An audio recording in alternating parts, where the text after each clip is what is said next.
जिसने 2001 में parliament attack, साल 2016 में पठानकोट और उरी अटैक, वहीं 2019 में पुलवामा अटैक को अंजाम दिया। ये 3 आतंकवादी थे, मौलाना मसूद अजहर, मुश्ताक जरगर और उमर शेख। ये 5 लोग थे इब्राहिम अतहर, सनी अहमद काजी, शहीद सैयद अख्तर, जहूर इब्राहिम मिस्त्री और साकिर। फेक आईडी के साथ ये सभी काठमांडू के त्रिभुवन एयरपोर्ट पर पहुंचे और IC-814 फ्लाइट में चढ़ गए। तभी हाईजैकर्स ने कहा कि ये प्लेन हाईजैक हो चुका है। उन्होंने लिखा कि उसके बाएं हाथ में ग्रेनेड और दाएं हाथ में बंदूक थी। इसके बाद पुलिस वाले प्लेन के टायर को पंचर कर देंगे। रुपिन कत्याल की बॉडी को भी हाईजैकर्स द्वारा बाहर फेंक दिया गया। 24 दिसंबर 1999 काठमांडू के त्रिभुवन एयरपोर्ट से शाम 4:39 पर इंडियन एयरलाइंस की फ्लाइट IC-814 टेक ऑफ करती है। इस फ्लाइट में क्रू को मिलाकर टोटल 191 यात्री सवार थे। फ्लाइट को 1 घंटे 40 मिनट की उड़ान के बाद दिल्ली के IGI एयरपोर्ट पर लैंड करना था। सभी आश्वस्त थे कि कुछ ही देर में फ्लाइट दिल्ली पहुंच जाएगी, जिसके बाद वो सभी अपने घर खुशी खुशी चले जाएंगे। लेकिन उन्हें क्या पता था कि वो सभी अगले 7 दिनों तक अपने घर नहीं जा पाएंगे।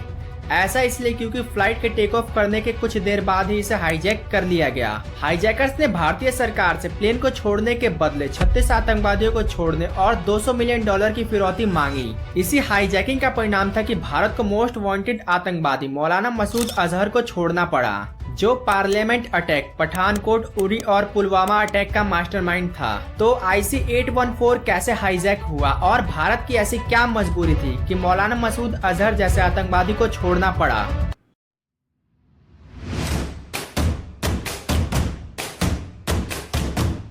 दोस्तों, इंडियन एयरलाइंस की फ्लाइट IC-814 को हाईजैक करने की प्लानिंग 1998 से ही शुरू हो गई थी। इस हाईजैकिंग का मकसद मौलाना मसूद अजहर के साथ 35 और आतंकवादियों को भारतीय जेल से छुड़ाना था।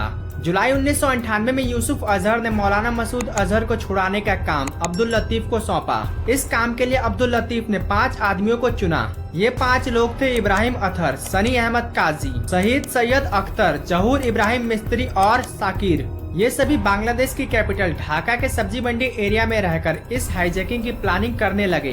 इब्राहिम अतहर ने बताया कि नेपाल से प्लेन को हाईजैक करना काफी आसान है, क्योंकि भारतीयों को नेपाल में जाने के लिए केवल एक ID कार्ड की जरूरत पड़ती है। जिस कारण इन सभी ने प्लान बनाया कि नकली ID कार्ड के जरिए ये सभी नेपाल जाएंगे और प्लेन को हाईजैक करेंगे। फेक ID में इब्राहिम अतहर का नाम AA शेख, सनी अहमद काजी का नाम SA काजी। वहीं फेक ID में शहीद सैयद अख्तर एक डॉक्टर बना। वहीं दूसरी ओर जहूर इब्राहिम मिस्त्री का नाम भोला और साकिर का नाम शंकर रखा गया। फेक ID के साथ ये सभी काठमांडू के त्रिभुवन एयरपोर्ट पर पहुंचे और IC-814 फ्लाइट में चढ़ गए। ये प्लेन एयरबस A300 मॉडल का एक प्लेन था। प्लेन 4:39 पर त्रिभुवन एयरपोर्ट से टेक ऑफ करता है। इसे 1 घंटे 40 मिनट की उड़ान के बाद दिल्ली के IGI एयरपोर्ट पर लैंड करना था। इस प्लेन के कैप्टन देवी शरण थे। प्लेन में काफी अच्छा माहौल था, सभी काफी खुश थे कि वो कुछ ही देर में अपनी डेस्टिनेशन पर पहुंच जाएंगे। टेक ऑफ के कुछ देर बाद ही सभी को चाय और कॉफी सर्व की गई। इस समय प्लेन लखनऊ के ऊपर से उड़ रहा था।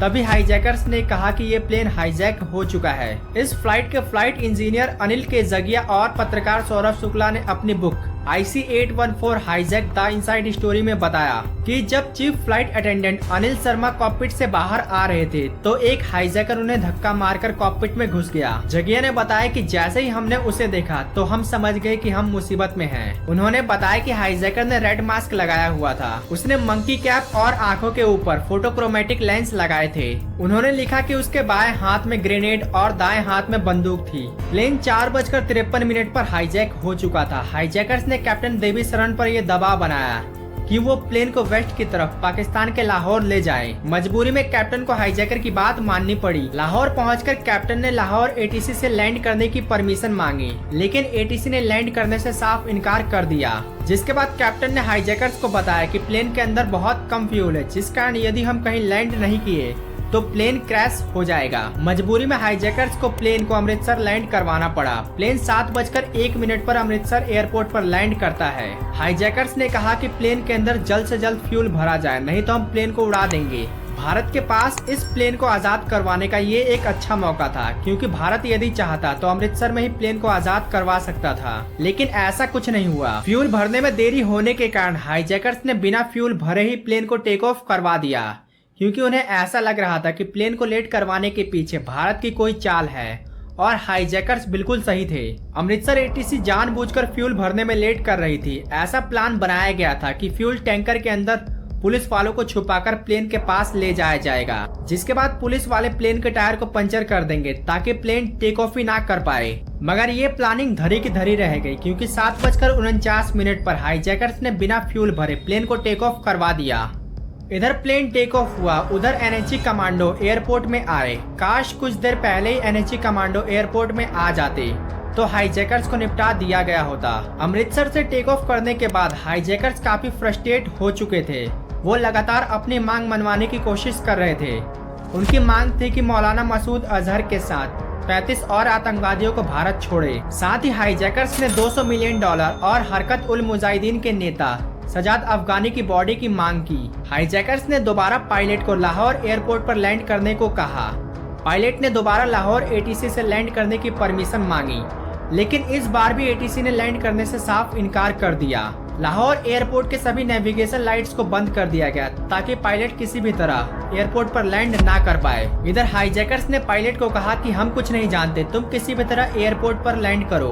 मजबूरी में पायलट प्लेन को नीचे लाने लगा और एक हाईवे से अलाइन कर दिया। हाईवे पर ज्यादा लाइट्स होने के कारण पायलट को ऐसा लग रहा था कि वो रनवे पर लैंड कर रहा है, लेकिन जैसे ही प्लेन और नीचे आया तब पायलट ने देखा कि वो एक हाईवे पर क्रैश लैंड करने वाले हैं, जिसे देखते हुए पायलट ने आखिरी बार लाहौर एटीसी से लैंड करने की परमिशन मांगी।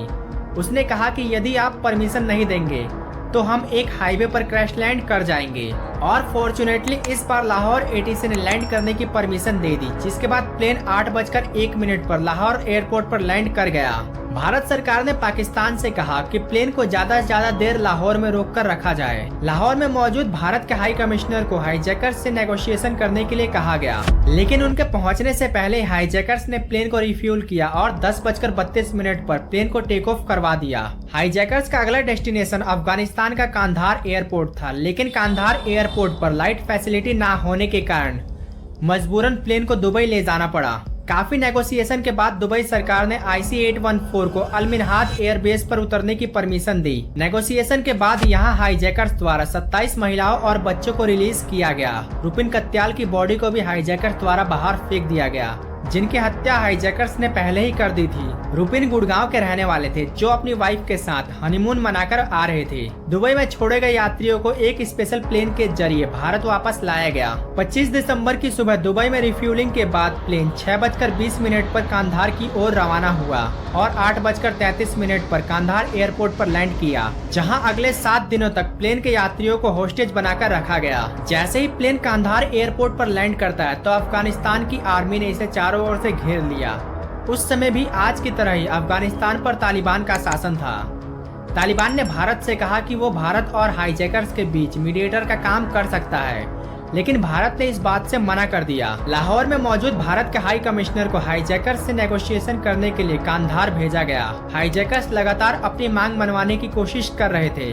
काफी नेगोशिएशन करने के बाद हाईजैकर्स ने $200 मिलियन और सजाद अफगानी की बॉडी वाली मांग छोड़ दी। वहीं 36 आतंकवादियों की बजाय केवल 3 आतंकवादियों को छोड़ने की बात हाईजैकर्स ने भारत से कही। ये 3 आतंकवादी थे मौलाना मसूद अजहर, मुश्ताक जरगर और उमर शेख। ये भारत की अब तक की सबसे बड़ी गलती थी, क्योंकि आगे चलकर इनमें से एक मौलाना मसूद अजहर ने जैसे मोहम्मद की स्थापना की, जिसने 2001 में पार्लियामेंट अटैक, साल 2016 में पठानकोट और उरी अटैक, वहीं 2019 में पुलवामा अटैक को अंजाम दिया। 31 दिसंबर 1999 को पूरे 7 दिन बाद हाईजैकर्स ने IC-814 को छोड़ दिया, जिसके बाद एक स्पेशल प्लेन के जरिए सभी यात्रियों को भारत वापस लाया गया। यह हाईजैक भारतीय इतिहास का सबसे बड़ा प्लेन हाईजैक था। फॉर्चुनेटली इस हाईजैक के बाद अभी तक कोई भारतीय प्लेन हाईजैक नहीं हुआ है। और हम उम्मीद करेंगे कि आगे भी कोई प्लेन हाईजैक ना हो। बहुत से लोग इस हाईजैक को भाजपा सरकार की नाकामयाबी के रूप में देखते हैं। उनका ऐसा कहना है कि भाजपा सरकार ने इस हाईजैक को सीरियसली नहीं लिया। वहीं बहुत से लोग इसे पंजाब पुलिस की कमी मानते हैं, क्योंकि उनका ऐसा कहना है कि यदि पंजाब पुलिस चाहती तो अमृतसर में ही हाईजैकर्स को मार गिराती। वहीं कुछ लोग इस हाईजैक को काठमांडू के त्रिभुवन एयरपोर्ट के सिक्योरिटी ब्रिज से जोड़कर देखते हैं। आपका इस बारे में क्या कहना है, नीचे कमेंट करके बताना ना भूलें। यदि आप एयर फ्रांस फ्लाइट 447 की मिस्ट्री के बारे में जानना चाहते हैं तो लिंक डिस्क्रिप्शन में दिया हुआ है, आप जाकर जरूर देखें। तब तक के लिए आपका बहुत बहुत धन्यवाद।